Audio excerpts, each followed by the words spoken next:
रंगीन जगह पर जा करके आप क्या करते हैं हमसे मत पूछिए। एक दलाल का चादर, ठगने वाला चादर अब आपके ऊपर रहेगा। देवेश बाबू, हम फिर आपसे कहते हैं, आप अपने मर्यादा का उल्लंघन मत करिए। कौन सा व्यवसाय आप करते हैं, आप ठगने का काम मत करिए। नमस्कार, आप देख रहे हैं द सीतामढ़ी आदित्य के साथ। सीतामढ़ी का सांसद कौन, इस सीतामढ़ी जिले में सांसद बनने को लेकर जहां एक ओर भारतीय जनता पार्टी ने निर्णय नहीं लिया है, तो वहीं दूसरी ओर जदयू खेमे में बिहार विधान परिषद के सभापति के बयानों पर गर्मी तेज है। एक तरफ अर्जुन राय, तो वहीं अब पूर्व विधायक पति और जदयू महासचिव राणा रणधीर सिंह ने प्रेस वार्ता कर क्या कहा। खुद वो कहते हैं कि मैं 75 वर्ष का हो गया। देवेश बाबू, 75 वर्ष की उम्र में यदि एक छोटी सी बात के लिए, पिछड़ों को सम्मान देने के लिए यदि आपने अपना सारा चीज गंवाने के लिए तैयार हैं, क्रोध में इस तरह की आवाज मत निकालिए। इस उम्र में, ठंडा में नस फट जाएगा, हम लोगों के बीच एक बड़ा भाई चला जाएगा। इसीलिए हम आपसे विनम्रता पूर्वक आग्रह करते हैं कि पिछड़ों के हक के लिए, पिछड़ों को सम्मान दिलाने के लिए आप कम से कम इस तरह की भाषा न बोलें। आप तो आते हैं बंबई से, जश्न मनाते हैं, पिकनिक मनाते हैं, और फिर बंबई के उस रंगीन जगह पर जा करके आप क्या करते हैं हमसे मत पूछिए। मैं आज भी विनम्रता पूर्वक आपसे कहना चाहूंगा कि आप सीतामढ़ी शिवहर में आप अपना कसम खा करके, माँ जानकी को साक्षी रख करके, हनुमान जी की कसम खा करके आप सर्वे कराइए। आपके बारे में सीतामढ़ी और शिवहर का लोग क्या कहता है।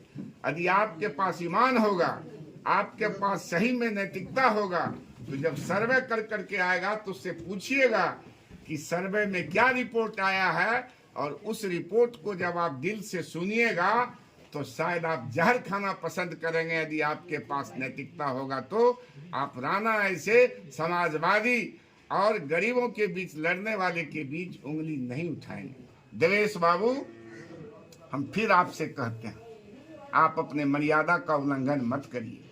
आपने कहा रघुनाथ झा जी को पीठ में छुरा मारने का काम, हम आपसे पूछना चाहते हैं, रघुनाथ झा जी जब शिवहर में नैतिकता के आधार पर कांग्रेस से इस्तीफा देकर समता पार्टी का उम्मीदवार बने थे, आपने रघुनाथ झा जी को हराने के लिए कितना बड़ा सौदा कर रहे थे शिवहर के लोगों से, हमसे छुपा हुआ नहीं है। मैं फिर याद दिलाना चाहता हूं, जब रघुनाथ झा जी उस समय के सरकार के मुखिया को चुनौती दे करके रघुनाथ झा जी शिवहर में हार गए थे। रघुनाथ झा जी नहीं हारे थे, प्रशासन ने रघुनाथ झा जी को हरवाया था।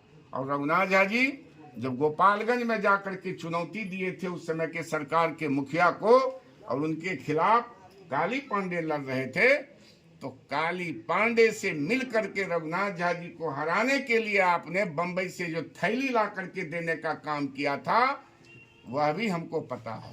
राणा पहला चुनाव लड़ा था, न मेरे पास कोई नेता था, न मेरे पास कोई दल था। सम्मानजनक वोट ला करके हमने एक समाजवादी नेता को चुनौती देने का काम किया था। और आप चुनाव लड़े थे डेलीगेट का। स्वर्गीय पद्माशा झा को हराने के लिए बैठे हुए हैं रोनी सैदपुर और मानिक चौक के पंडित जी। पद्माशा झा को हराने के लिए आप चुनाव लड़े 120 वोट से। पद्माशा झा से आप डेलीगेट का चुनाव हारे। और इसलिए आप अहंकार में मत बोलिए। हम फिर विनम्रता पूर्वक कह रहे हैं कि आप पिछड़ों के हक को मत छीनिए, पिछड़ों के अधिकार को मत छीनिए। और जिस परिवार से आप आते हैं, जिस रूप में लोग आपको मानता था, अब उस चादर को आप हटाइए। अब एक दलाल का चादर, ठगने वाला चादर अब आपके ऊपर रहेगा। तब लोगों को विश्वास होगा कि एक बंबई का व्यापारी घूम रहा है। क्योंकि आपने खुद कहा है कि मैं व्यवसायी हूं, तो आप बताइए कि आपका व्यवसाय क्या है, कौन सा व्यवसाय आप करते हैं। आप ठगने का काम मत करिए। सीतामढ़ी की तमाम छोटी बड़ी खबरों के साथ बने रहने के लिए हमारे चैनल को सब्सक्राइब